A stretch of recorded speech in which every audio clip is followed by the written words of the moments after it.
For the price of a magazine, subscribe to The Guitar Channel to access the full videos. Welcome to The Guitar Channel. I am super happy to welcome you a new interview. I have on the other side of the Zoom connection the one and only Janek Gwizdala. Hopefully I did not destroy completely your last name. Janek, how are you doing today? Very well. Happy to be a bass imposter on your guitar channel. Janek, what was your very first instrument? Did you start on bass right from the start, or did you start with the guitar or piano or anything else? I started with just about everything else Okay. before I got to bass.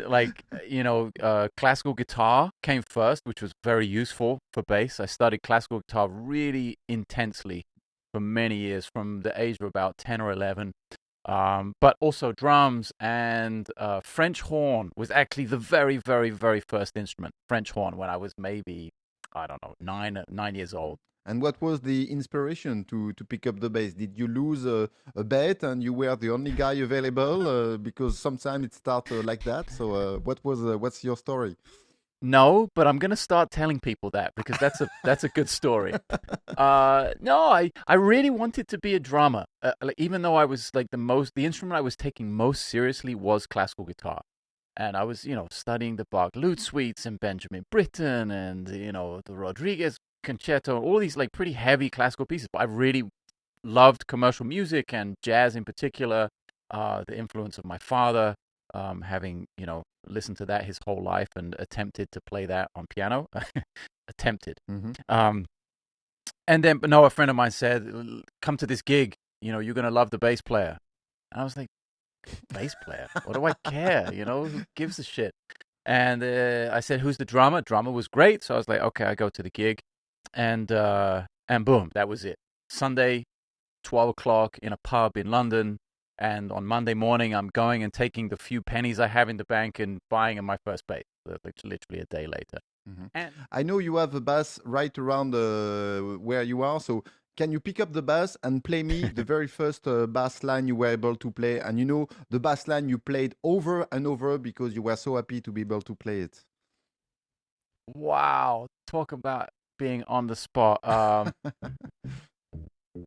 Probably...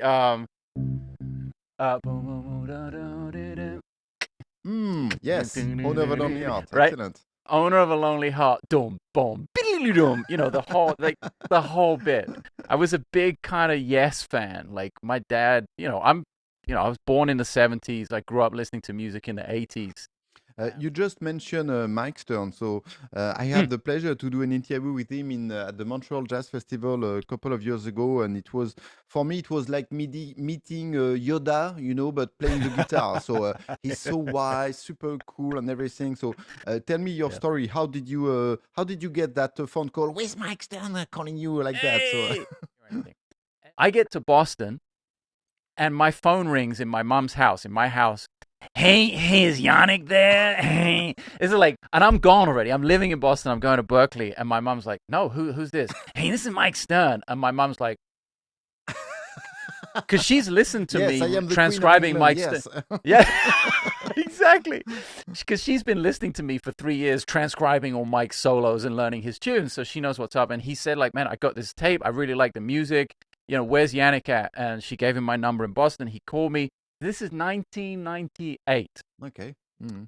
Let's talk about your music. So you have just released a single called Factor 1000, which is available on Spotify, and there is a video and everything. So tell us about your composition process, because you obviously use a lot of effects and everything. So I am curious to know what was the initial idea maybe behind this piece of music, and how did you intertwine the use of effect and the composition?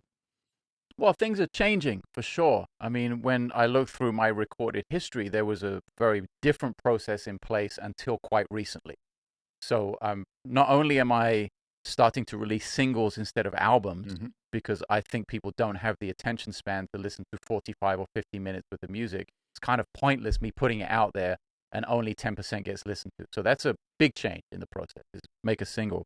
And then, like you said, the effects process, they afford me the opportunity to hear things that I would never have heard with just the acoustic sound, natural sound of the instrument.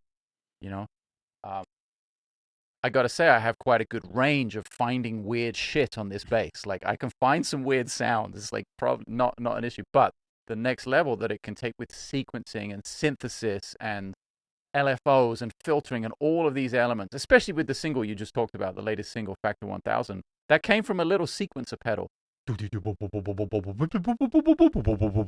Just from that rhythmic idea. And then I built this whole soundscape around that one thing.